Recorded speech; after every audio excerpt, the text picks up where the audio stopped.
So this afternoon we're in front of our bee yard instead of closer to our bee yard, because if you get too close and then they're flying back and forth to get their pollen and nectar, they will accidentally maybe hit you, and then that could make them mad, or who knows what could happen. But it's just better to just stay a little bit away from their area where they're flying in and out when we're just out here. So that's why we're up here a little bit more today in the yard. So we're just going to talk about bees today. And first thing we're going to talk about is something that we were able to do, or that we did do. Was it yesterday? I think yesterday. Yeah, yesterday. So what happened was, so what we did, so we had 10 hives. And what we did was we had got a swarm from a neighbor, and it had a queen in it. And our number 10 hive originally did not have a queen, because they had tried to raise 2 queens earlier, a month or so ago. But for both of those queens, they would both hatch, or they hatched at different times, of course. But when she would go on her mating flight during that time, that was when we were getting a lot of rain, and so it was not ideal for her to go. But she went anyways, and so she never made it back. So 2 queens did not make it back for that hive. And they needed a queen, of course. So we didn't really want them to raise their own queen anymore, because it was getting late. It was getting late in the oh goodness, a puppy just got stung by a bee on her nose. So yeah, the dogs are learning about bees too. But anyway, so what we did was, poor Red, she's running away now. She got stung. Oh, and Cookie Dough's like, what happened? But anyway, so then, okay, so we were like, okay, we're just gonna go buy them a queen, because it's late in the season. They need a queen, in order to lay eggs and things like that. So that day, but it was just the weekend, so the place was not open, and so we said, okay, on Monday we'll go buy them a queen. And then after that, that's when the neighbor called and said, hey, we have a swarm. Do you guys want it? Yes, thank you. And so we brought it home, and we put them in, we put the newspapers in between, because this was a really big swarm. It was like 2 boxes full of bees, plus a queen. So we put the newspaper in between the old hive and then the swarm. And what we did with the queen, we put her in a push-in queen cage, so they wouldn't kill her, right, until they got used to each other. And so she was in there for a week. So they probably chewed through that newspaper probably within 3 days. And so the actual bees had mingled just fine. We didn't see any dead bees, so they didn't fight. It worked fine. And then it gave that queen a little bit longer, though, to be in there without them, killing her. So she was safe. So a week goes by, and then so this past weekend is when we went to check her, because we needed to release her, because she needed to go start laying eggs, of course. And so when we opened that hive, we were like, oh my goodness, it was so crazy. So the one frame, and the only one frame that she was on, the one that we had put her on that frame, there was probably like 8 or more capped queen cells. Capped, mind you. That means they had queens in them, and they were going to be hatching very, very, very soon. So we said to ourselves, what are these bees doing? I mean, they're crazy. There was a queen right there. You knew that they could smell her. They saw her. She was just in a little cage. I mean, they knew she was there. But they said, no, we do not want that queen. We are going to do it ourselves. This is like the 3rd time that these poor bees have tried to raise their own queen. But they're very determined, very determined. I mean, they're God's creation. You cannot change their mind if they want to do something. So we said, okay, well, what are we going to do? Because now we have an extra queen, right? Because we were not going to rip out all of those queen cells, because obviously those bees are trying to tell us something, because this is like, how many times has this happened, right? So we're like, okay, well, what are we going to do with the queen, the good queen that's already hatched, or, that was from the swarm? So what we decided to do was, we said, all right, we're obviously not going to kill her. We're not going to rip out those other queen cells that those bees are making. And another funny thing about those queen cells, though, so that queen was caged, so she wasn't laying eggs. And the reason that this hive number 10 came to be was that we had another hive that it was the number 7 hive. It was the number 7 hive. And what happened with them was that they had a queen, but they had one, this is a couple weeks ago, probably like 20 queen cells, capped queen cells one day when we checked our bees. And we were like, what is going on? But yet there were still eggs and brood and larvae there. So the queen was still there, but they were doing, so we were like, okay, we personally at first thought they were going to swarm. But actually looking back on it, they were probably going to supersede this queen. They didn't like her for some reason. But what we had done, because we thought they were going to swarm, and actually even if they were going to supersede her, we saved her. So we wanted to save her, right? So we took her out and we made number 10 hive. Okay, so they went with her. We split them. Her bees went with her.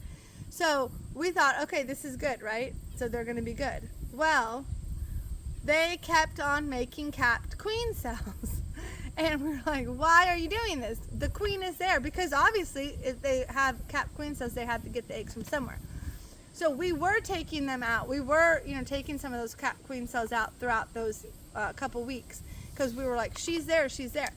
Finally, though, we were like, okay, obviously this is not working. You're going to have to just, they know what they're doing. Let God's creation work as God's creation is going to work, right? Stop trying to mess with it. We are just humans. We are not bees.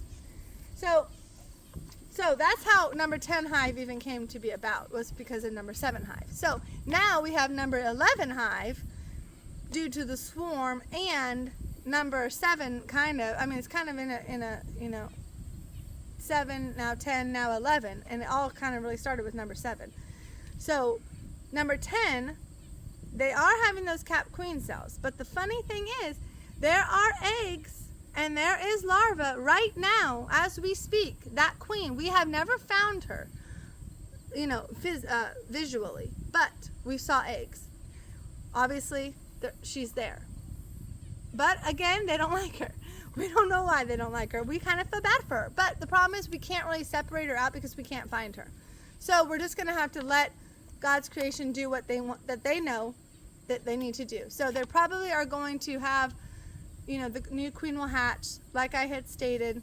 Well, I don't know. I don't know if I stated it, but she's going to hatch probably sometime mid-September.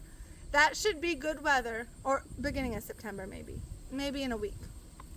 Oh no, yeah, I'm sorry. She's going to hatch in a week, but she's going to take her mating flight and come back. It'll be about mid-September by the time that happens. So that was mid-September here in Iowa should be fine weather for her to fly and come back. Our bees are still raising drones, so there's going to definitely be drones out there for her. So I really don't see any problems as it was for them earlier on when we were getting a lot of rain. She should be able to fly there and back, no problems.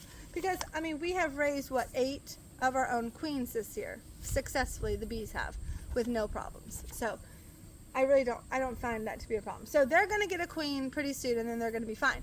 And now, so back to number 11. So a lot of people who kind of, if you want to put it this way, there are know-it-alls, right, in the world, that with anything that you come across, right, people who think that they know better than others. And people like to compare themselves to other people. They like to make people feel inferior, right, which are all traps from the, hold on one second. Okay, so I'm back. Sorry about that. The little kids needed some help. But I'm back now. So anyway, so back to number 11. So like I said, there's people who do that to you, which you shouldn't let bother you, because it's just a trap from the enemy. So do not fall into that trap. Because the reason I say that is because a lot of people who are like that would tell you at the end of August, do not do a split, right? Because the bees will be not enough bees. They will never make it through the winter. Well, I am here to tell you that with God's help and God's hand in it, there's nothing that's impossible for God. And for us, my family, we are very obedient to God. We do what He asks as best we can. We mess up sometimes, but We say we're sorry, and he puts us back on the right path. That is what he promises. And his hand has been in the beginning and through now and until the end. His hand will always be in our bee colony. So that is just a fact of the matter, because he's great and he's loving and he's gracious and kind and merciful and everything else. So, and he's very smart. So the reason that we were able to do this is because, like I said, what those bees were doing in number 10, right? They just want to do their own queen. So we took that queen and we took 5 frames from that hive.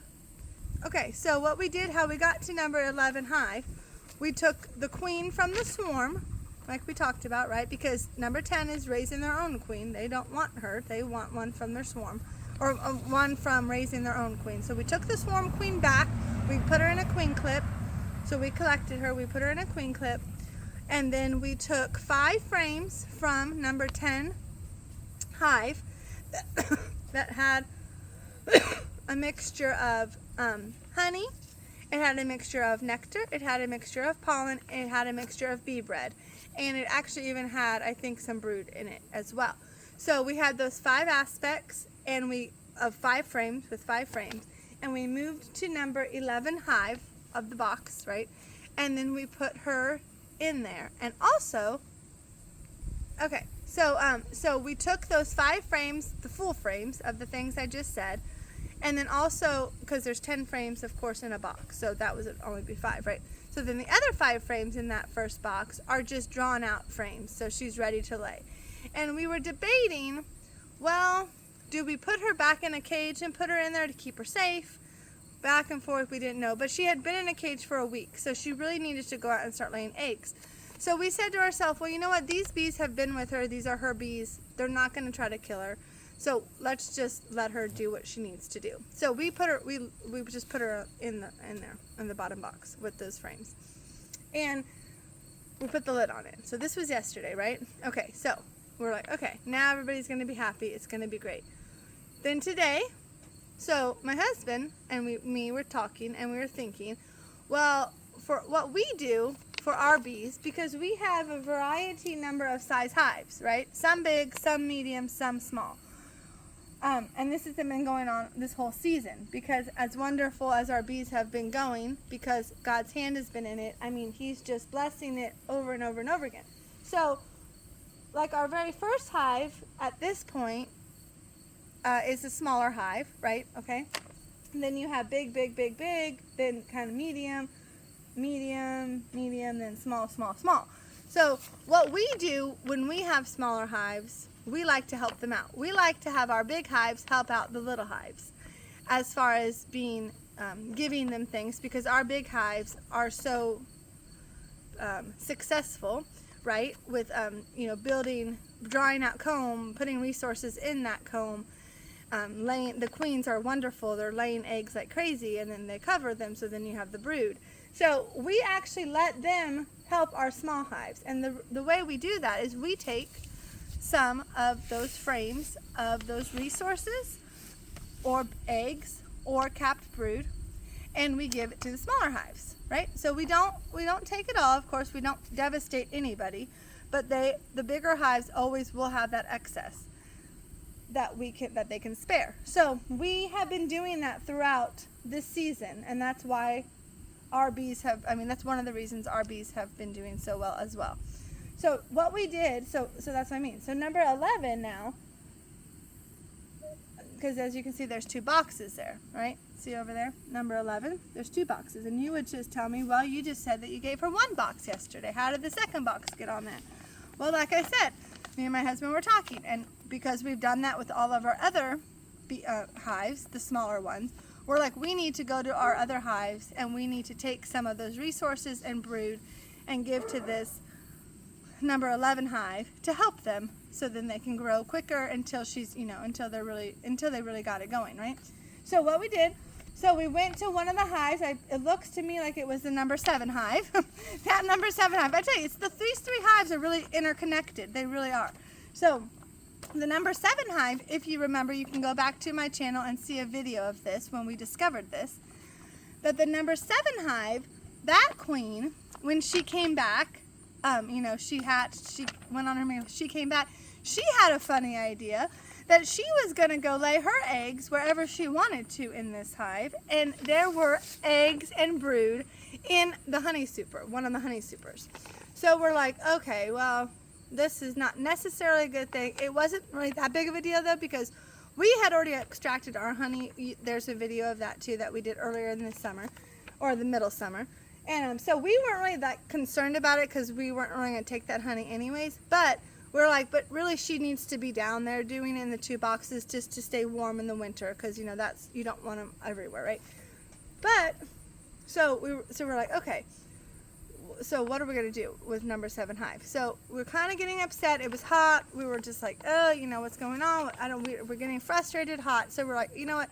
We need to just stop for a second. So that's another good tip, is when you're getting frustrated with anything that you're doing, or hot, or bothered, or confused, or whatever the case may be, just take a break, right? Just go take a break, go somewhere else, take yourself out of the situation and cool down, collect your thoughts, talk to God, and He will get you back what you're supposed to be doing, right? So we left for a little while, talked about it, said, God, what exactly is the thing to do with this hive? What should we do? Because it looked to us like kind of a mess, right? And to anybody that would look kind of like a mess. But then He got us settled down. He put our thoughts together for us, and we went back within 10 minutes. And my husband's like, this is what we need to do. We're going to put a queen excluder. We're going to make sure she's down in those 2 boxes. Put the queen excluder so she doesn't go up to that honey supers anymore. And then, originally we were just going to say, okay, then let those baby bees hatch, and then the bees will clean it out and make it honey again. Not a big deal, right? Easy. So we took off those top boxes, and lo and behold, the queen was actually already down there. We didn't even have to move her by her. She was already down there by herself. She was in that 2nd box, I believe. And so we're like, oh, perfect, easy, right? I mean, literally she was like on that 1st or 2nd frame that we pulled looking for her. So she was like already there.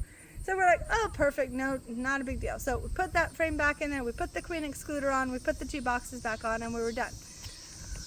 Thinking, okay, those bees are just gonna hatch in that hive, and then they'll go down to the bottom, and then the bees will clean that up and make that honey again. With that being said, though, we had found that out before we did number 11 hive. So now though, now we're present now, had number 11 hive that only had the 1 box. So we said, what better way to help them to be successful and to build up more before winter would be to give them that honey box, that honey super that had the brood and the eggs in it already, and we gave it to them. So that's what we did. So that's why they have a honey super on. It's not really honey. It's not for honey purposes, but it is for baby purposes.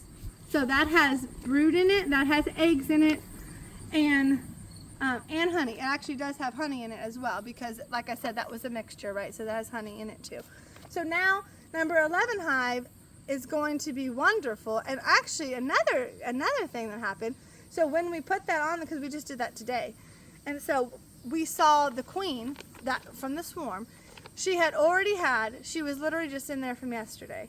She already had 2 full frames of eggs. So she's on it. She knows what's going on. So there's no ifs, ands, or buts about her, and ifs, ands, or buts about this hive.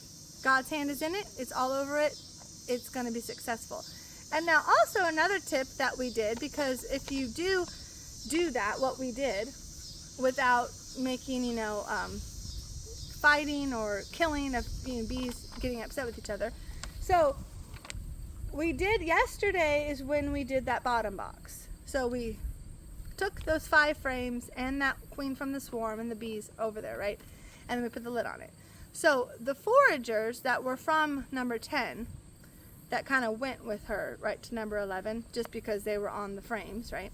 Not necessarily that we wanted them to, but a bee knows which hive they need to go to, right? They're acclimated to their own house. So what happened though is when we put the lid on it, and that was yesterday, like afternoon, right? So then they had all afternoon into the evening. Scarlett just found a squirrel in the tree. That's okay. But so then in the evening, all those foragers, instead of going to hive 11, they would go back to hive 10, of course, because they're acclimated to their own house. So all that was left, hi Speck, all that was left in hive number 11 at this point would have been the queen and the nurse bees that were taking care of her. Okay, so we just had to have Scarlett stop barking. But alright, so anyway, so so those foragers yesterday, they went back to number 10. Okay, so now they're back to their own house. And now, like I said, for number 11, it's just the queen and the nurse bees, right? Which are, they're not fighting bees, right? The foragers are the fighters just because, of course, they're the ones who have to also kind of protect the hive because they're the ones going, you know, they're the flying ones, right? So they definitely have the bigger job of being a little bit more aggressive for other bees because they want to protect their hive. Makes sense. So then, all right, so now we just have the nurse bees and the queen in number 11. So then today, it was in the mid-afternoon, about 2 o'clock, when we took that honey super off of number 7 that have the babies in it and the eggs. At that time of the day, because you see how it kind of, you have to know about bees, right? You have to know about bee biology. You have to kind of know about how bees operate, right? It's just not like, oh, this thing just goes in, or, you know, I mean, they are God's creation, like I said earlier. So everything of God created, he created for a purpose with a reason, and each of those creations has a purpose that is built into them. So anyway, during the afternoon is when the foragers go out looking for nectar and pollen and things like that, and water, right? And so our bees are still flying. We don't have a dearth here in our area. They are still going pretty heavy, getting nectar, and they are bringing it back. We saw it. So we knew that if we could take the honey super off in the mid-afternoon when all the foragers were out, then in those frames were just your nurse bees again with the eggs and the babies and the brood, right? So that's why we were safe by putting that over there without having the newspaper, you know, like when you put them together. So there's not going to be any fighting because there's not any foragers there. So once those other bees now start hatching and the bees start growing bigger, then they will become foragers, and then they will know to go to their own hive, which is number 11. So, okay, so there you go. So that is what our wonderful experiment that God had his hand in and has his hand in, like he always does. And please keep watching as you see as our bees expand. Thanks, bye.